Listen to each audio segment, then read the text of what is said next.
ሆያ ሆዬና አባዮች ሳይቀሩ ግጥም መቀየር አለበት ተብሏል እንዴ?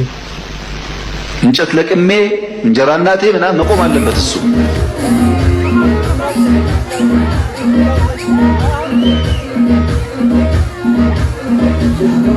ገራደ በላብ ሀብታም የሆነ ሰው የለም። በቃ እርፍ በሉ የለማ። ሰላም ሰላም ውድ የዩቲዩብ ቻናል ቤተሰቦች እንዴት ናችሁ? እኔ በጣም ደህና ነኝ። ዛሬም እንደተለመደው ከሰሞኑ መነጋገሪያ የሆኑና እናንተን ፈታ ዘና ያደርጋሉ ብዬ ያሰብኳቸው ቪዲዮዎች ይዤላችሁ መጥቻለሁ። ከእናንተ የሚጠበቀው ሰብስክራይብ፣ ላይክ ማድረግ እንዳትረሱ። ወንድሜ ብሪ ሰጣ ባሉካ መቼ ሰጣ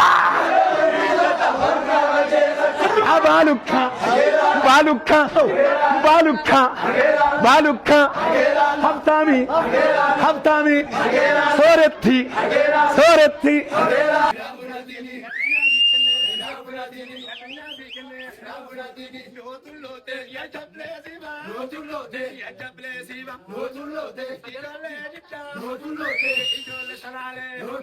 እነ ሶሬሳን እንግዲህ የዛሬ ዓመት አስታውሳችሁ ከሆነ አዲስ ዓመት መምጣቱን ተከትሎ በዚሁ ጊዜ የዛሬ ዓመት እንደዚህ ሞቅ ሲያደርጉት ነበረ። እንግዲህ ዘንድሮም አልቀሩም መጥተዋል። ለምለም ሳር እንግዲህ በመያዝ አዲሱ ዓመት እንደዚሁ የልምላሜ ይሁንላችሁ በማለት አዲስ አበባ ውስጥ እየተዘዋወሩ የተለያዩ ማስታወቂያዎችን እንዲሁም የአዲስ ዓመት መምጣትን እያበሰሩ ይገኛሉ።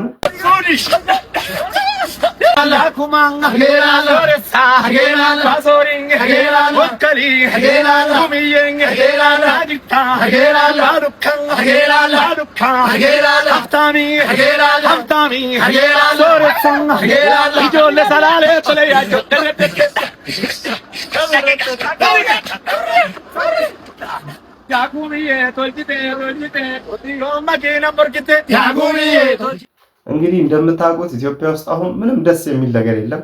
እኔ በዚህ ጊዜ ደስ እያሉኝ ያሉት እነዚህ ሰዎች ብቻ ናቸው። በጣም ሞቅ አድርገውታል። ያለንበትን ነገር አስረስተውናል ብዬ አስባለሁ። በዚህ ሳምንት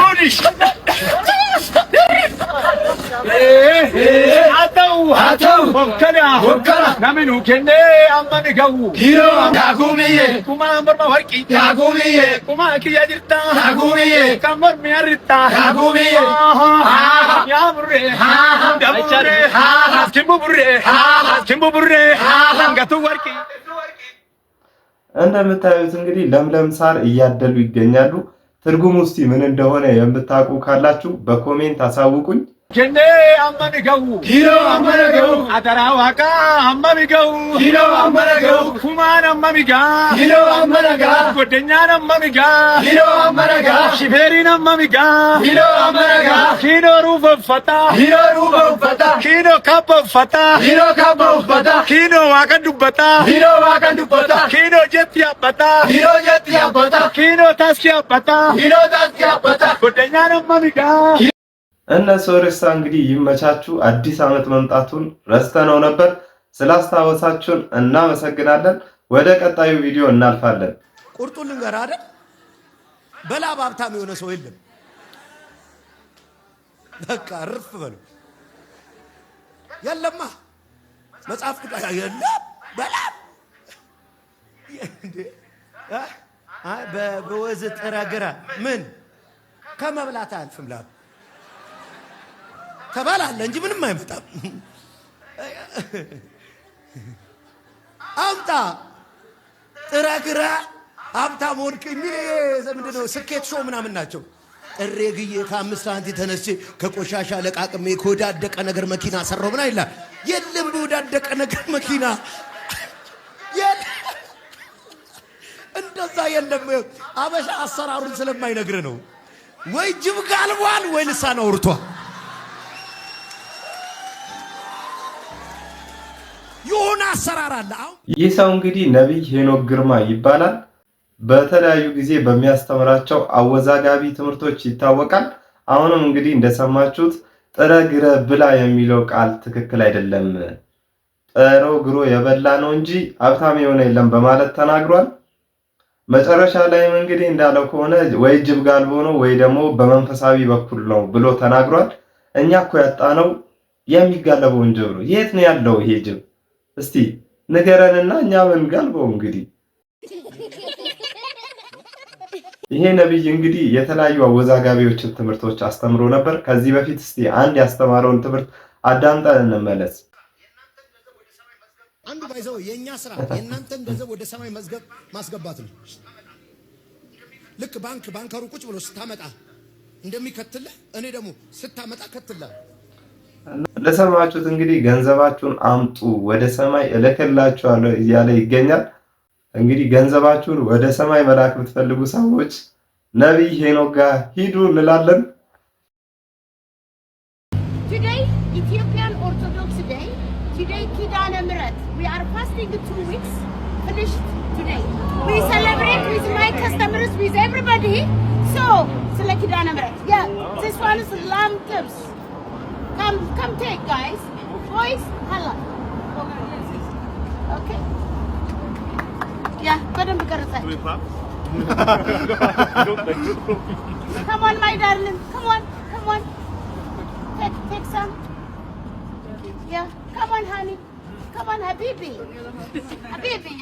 Oh, come on, yalla. Come on. Okay.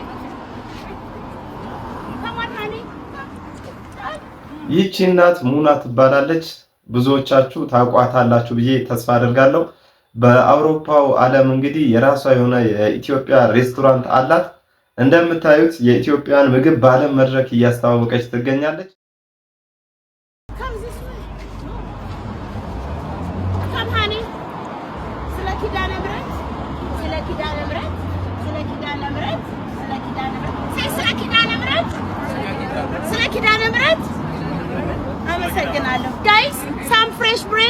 እንደምታዩት እንግዲህ በበዓላቶች ቀናት ደግሞ እንደዚህ ወጣ እያለች ዳቦ ምናምን ታድላለች። የኢትዮጵያን ምግብ የኢትዮጵያን ባህል ታስተዋውቃለች። ሙና እንግዲህ ብቻዋን የኢትዮጵያ አምባሳደር ሆናለች። ብቻዋን እንግዲህ ዓለም ላይ ኢትዮጵያን እያስተዋወቀች ትገኛለች። እንዴት እንደምወዳት ልነግራችሁ አልችልም።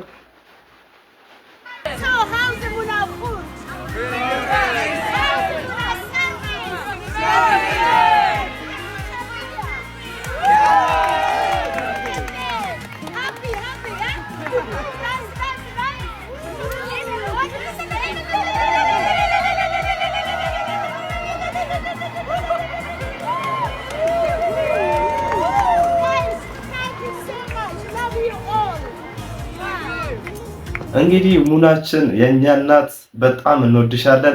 እየሰራሽው ያለሽው ነገር በጣም አሪፍ ነገር ነው። እኛ ኢትዮጵያውያን ደግሞ ኮርተንብሻል። በዚሁ ቀጥይ ማለት ፈልጋለሁ። ከሰሞኑ እንግዲህ የ12ኛ ክፍል መልቀቂያ ፈተና መለቀቁ ይታወቃል። የ12ኛ ክፍል ተማሪዎች አሁን ያሉበት ሁኔታ ምን ይመስላል የሚለውን አይተን እንመለስ። ቶሎ በል እንጂ የኔ ልጅ አጓጓህን እኮ ኮኔክሽኑን ቢብሎኝ ነው። ቆይ እሺ ቶሎ በል መቼም 500 እና በላይ ካላመጣ እንቀያየማለን። እንዴት ነው አየህ? ስንት ነው? 35። እስቲ ብርቄ ስልኬን አቀብኝ። ይሄው ጋሼ። ሄሎ የት ነው የምትደውለው? ሄሎ እንዴት ነው ድንኳኖቹ አሉ? አለ ጎላውስ አለ ሙሉ ነው።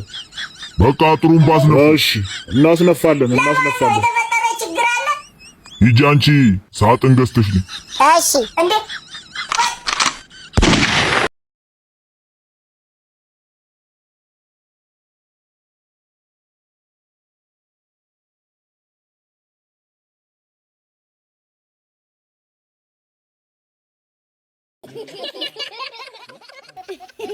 ከሰሞኑ እንግዲህ መነጋገሪያ ሆኖ ከቆዩት ጉዳዮች ውስጥ ሌላኛው ደግሞ የአሸንዳ በዓል ኮንሰርቶች እንግዲህ ተደርጎ ነበረ።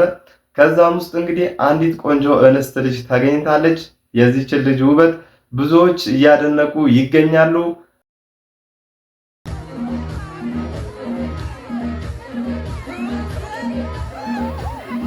ልጅቷ እንግዲህ ይችኛዋ ናት። የካሜራ አይን እሷ ላይ ነበረ።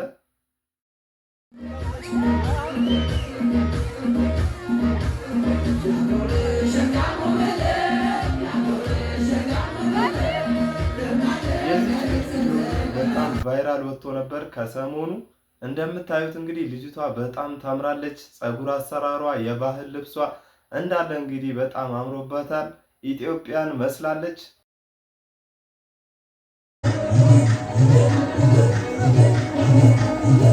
ልጅቷ እንግዲህ እንደምታዩት እያስነካችሁ ትገኛለች። በጣም ነው የምታምረው። እኔ ራሴ ሳልወዳት አልቀርም።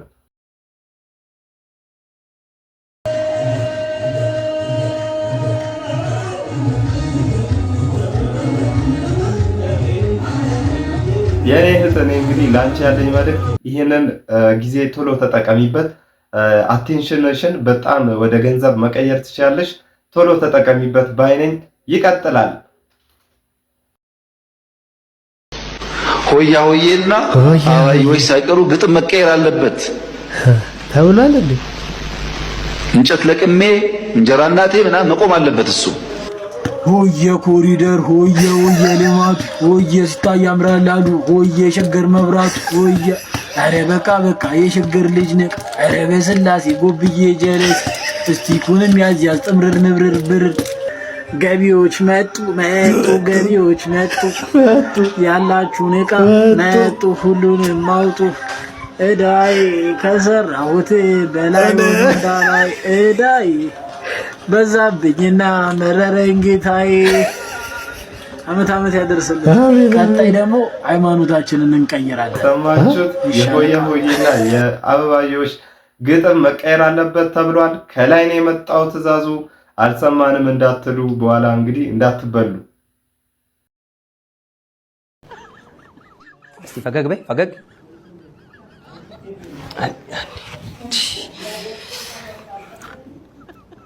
እና እስቲ እንቺ ወይ አንቺ አይሻል ያዥ እስገት ምን አይዚቺ ፈገግ በይ። እንደዚህ የሰው ስራ ውስጥ የሚገቡ አንዳንድ ሰዎች አሉ ማለት ነው። አሁን ለምሳሌ እኔ ከዚህ በፊት ኤሌመንተሪ ተማሪ እያለሁኝ ዲሽ ሰሪ ነበርኩኝና የሆነ ቀን ዲሽ ልሰራ ተደውሎልኝ ቤቱ ሄድኩኝ እና ሰውየው ዲሹን ልሰራ እያለሁ እንግዲህ መጣ። ከዛ በኋላ ወደዚህ አድርገው ይለኛል፣ አንዴ ደግሞ ወደዚህ አድርገው ይለኛል። እኔ ነኝ ወይስ አንተ ነው የምትሰራው አልኩት እና ኧረ አንተ ነህ በቃ ምናምን አለና አሁንም ተመልሶ ደግሞ እንደዚህ አድርገው ወደዚህ አድርገዋል። የኔ አባት ከቻልክ አንተ ስራ ብዬ ትችለት ሄድኩኝ ማለት ነው። አንዳንድ ሰዎች ያለሙያቸው እየገቡ የሚያቦኩ ሰዎች አሉ። ፕሊዝ አቁሙ ይሄን ነገር። ዶክተሮች አልፋቤት ሲማሩ ኤ ቢ ሲ ዲ ኢ ለምሳሌ ፓራስታሞል መጻፍ ከፈለግን እንዲህ ማድረግ እንችላለን። የዶክተር እንትና ጽሁፍ እኮ ለየት ይላል እንድንባል ከፈለግን ደግሞ ስፔሊንግ ነገር ጣል ማድረግ እንችላለን። የቀሩትን አልፋቤቶች ደግሞ በቀጥታ ትችላለህ ነው የምለው የኔ ወንድም። የዶክተሮች ጽሁፍ አይነበብም። በጣም እየተወቀሱ ነው ዶክተሮች። እኔ ግራ የሚገባኝ ፋርማሲስቶች እንዴት ነው መድኃኒት የምትሰጡን? ወይስ በጌስ ነው የምትሰጡን መድኃኒት? ወይስ የምር እየተነበበላችሁ ነው? ይሄን ነገር ማወቅ እፈልጋለሁኝ። ታዋቂዋ ቲክቶከር ጽጌ ሮያል እንግዲህ ከዚህ በፊት አንድ ቪዲዮ ሰርታ ቲክቶክ ላይ ለቃ ነበረ። በዚህም ቪዲዮ እንግዲህ የላሊበላንና የአካባቢውን ገጽታ አጥፍተሻል በማለት ብዙ ሰዎች ቅሬታ ሲያቀርቡባትና ሲተቿት ነበረ። እሷም በእርግጥ የይቅርታ ቪዲዮ ሰርታ ነበር። እሱ አይበቃም ብላ ድጋሚ ላሊበላ ድረስ በመሄድ ይቅርታ ጠይቃለች። የኢትዮጵያ ሕዝብ እንዲሁም ደግሞ ኦርቶዶክስ አማኞች እንዴት ናችሁ? ሁላችሁም የኢትዮጵያ ሕዝብ ከዚህ በፊት የሰራኋቸው ስህተቶች አሉ። ስህተቱንም ለማረም ይቅርታ ጠይቄ ነበር ከዚህ በፊት። ያ ነገር በቂ ሆኖ ስላላገኘሁት በቅዱስ ላሊበላ ቦታው ድረስ በመገኘት ከአባቶች ምክር በመቀበል እንዲሁም ደግሞ ከቅዱስ ላሊበላ ወጣቶች የተለያዩ መረጃዎችን በማግኘት የሰራሁት ስራ ትክክል እንዳልሆነ ደጋግሜ ማሳወቅ እፈልጋለሁ። እንዲሁም ደግሞ ስለ ቅዱስ ላሊበላ የሚተረከው ትርክ ፍጹም ከቅዱስ ላሊበላ ጋር የሚያገናኘው ነገር እንደሌለ ማሳወቅ እፈልጋለሁ። አሁን የተጣላሁት ከማንም ጋር አይደለም፣ ከህዝብ ጋርም አይደለም የተጣላሁት፣ ከእግዚአብሔር ጋር መጣላቴን አውቄያለሁ እና እግዚአብሔር ይቅር እንዲለኝ የኢትዮጵያ ህዝብና እንዲሁም ደግሞ የኦርቶዶክስ ተዋህዶ አማኞች እንዲሁም ደግሞ የቅዱስ ላሊበላ ወዳጆች ሁላችሁም የሰራሁት ስህተት ነው፣ ከስህተትም በላይ ነው። እናንተ ደግሞ ይቅር በሉ። እህታችን ጽጌ ያው የመጣችው ቅዱስ ላሊበላ ነው። ይህ ቦታ ደግሞ የቃል ኪዳን ቦታ ነው፣ የይቅርታ ቦታ ነው። ኃጢአተኞች ሁሉ መጥተው በዚህ ቦታ ንስሐ ተቀበለው ይድናሉና እንግዲህ እንደ ሔዋን እንደ ድሮዋ ስተት ሰርታ ሁለተኛ ደግሞ እንደ ጴጥሮስ ተጸጽታ በቦታው ላይ ተገንታ ይሄን ተናግራለች። እኛም ደግሞ በመምጣቷ ደስ ብሎናል። የሷን በመቀበል የቅዱስ ላሊበላ ድንቅ ጥበብ በዛ መልኩ የሚገለጽ ሳይሆን ስብሐተ እግዚአብሔር የሚፈጸምበት ስጋ ወደሙ የሚፈተትበት ቅዱስ ላሊበላ ለዓለም ክብር የሆነ አባት ስለሆነ በዚህ መልኩ መጥታ ይሄን ቦታ ረግጣ ላሊበላ ድረስ በመሄድ ይቅርታ ጠይቃለች። በቃ ኢትዮጵያውያን ደግሞ የምንታወቀው በይቅርታ ነውና ከዚህ በኋላ ጽጌ ሮያልን በዚህ ጉዳይ ቅሬታ የሚያቀርብባት ወይም የሚተቻት ሰው አይኖርም ብዬ ተስፋ አደርጋለሁ። የሰው ልጅ ማለት ነው የልጁን ስም በድሉ ብሎ ስም መስጠት ባቆመበት ሰዓት ማለት ነው ወላጅ ልጅ በድሉ ያድጋል የምትሉ ሰዎች ለዛውም በዚህ ዘመን እንዴ ይሄ ነገር አልቀረም እንዴ? ልጅ በድሉ ያድጋል የሚባለው ነገር ባይዘዌ እንደዚህ የሚላችሁ ሰው ጠላታችሁ ነው። ከዚህ በላይ ምንም ጠላት የለም። በድሉ ያድጋል እሱ ድሮ በድሉ ያድግ ነበር። አሁን ግን ምንም እድል የለም። እንዳትወልዱ ፕሊስ። አስባችሁበት ገንዘብ ቆጥባችሁ ፕላን የ2 ዓመት የ3 ዓመት ፕላን አውጥታችሁ ውለዱ። እኔ እንደዛ ነው የምላችሁ።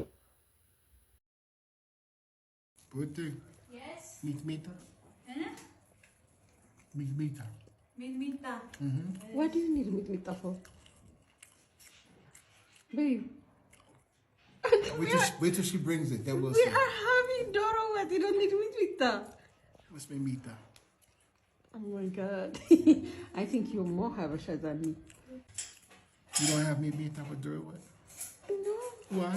It's hot. It's already hot. Where?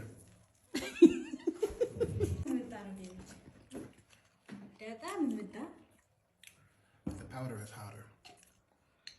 Meat with Doro what? Yes. Oh my god. Yeah. እዚህ ጋር እሱ ብቻ በቃ Yes. I'm not even Habesha like this. Datas. እንዴ በቃ ልታቃጥዩ ነው እንዴ ጉድ ፈላ። That one is not hot. ቆንጆ ዳጣ ዴቪድ። That That one's not is spicy. not That one's not spicy. እንዴ በቃው በቃ ቤቢ ሚጥሚጣ እዚህ ነው። ቆንጆ ነው። ዶሮ ወጥ ራሱ ይሄ ይጣፍጣል ማለት ነው። birthday. ለምን ኢቢኤስ ላይ አንቀርብም? ዴቪድ ቃጠሎ ፊልሚያ ቃጠሎ ፊልም ላይ ለምን አንቀርብም? ኢቢኤስ ላይ ቲቪ ላይ No? ቲቪ ላይ ቃጠሎ ፊልም Okay. Oh my god. እንግዲህ እንደምታዩት እንግዲህ ሰውየው የውጭ ሀገር ዜጋ ነው። ዶሮ ወጥ በሚጥሚጣ እየበላ ይገኛል። እንግዲህ ሞክረነው አናውቅም እኛ ኢትዮጵያውያን። አንተ ግን ይመች። የዛሬው ቪዲዮ ይሄን ይመስል ነበር። በቪዲዮዎቹ ፈታ ዘና እንዳላችሁ ተስፋ አደርጋለሁ። በዚህ ቻናል እንዲጨመር ወይም እንዲስተካከል የምትፈልጉት ነገር ካለ የኮሜንት መስጫው ለእናንተ ሁልጊዜም ክፍት ነው። ይህንን ቻናል ሰብስክራይብ ማድረጋችሁን እንዳትረሱ። በሌላ በተሻለ ቪዲዮ እንገናኛለን። ባይ ባይ።